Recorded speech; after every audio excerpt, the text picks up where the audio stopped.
Got my Detroit Rocker t-shirt on today because I got another supercharged car running Detroit Rocker camshafts. Hey, subscribe, hit notify to stay up to date, see cool videos like this. Now let's get to it. Hey, what's up? Brent from Brenspeed. Thanks for watching Brenspeed TV. Today, we're gonna look at an 05 Mustang we built this week. It's running a stock engine. It only has 29,000 miles. But check this out, Doug. We did the HO Whipple kit on this one. So basically, this car has the HO Whipple kit, which is about 10 PSI. It's intercooled.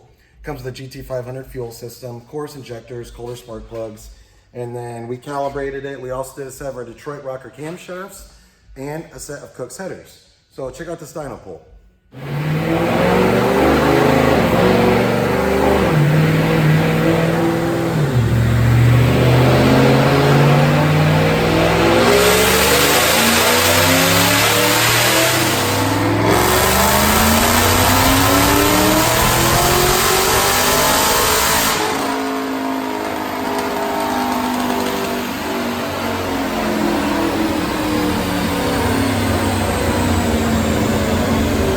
For an automatic on 93 octane pump gas, I really like these numbers. Check this out.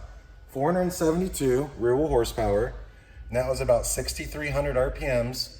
Then torque was 424, and that's pretty much across the board. So it was over 400 torque right when I went wide open throttle.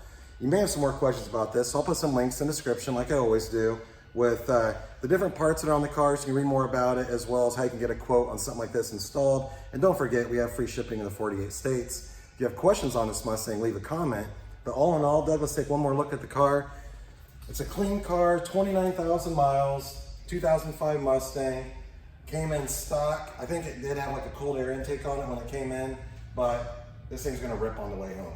So again, if you have a question, leave a comment, happy to answer. Thanks for watching.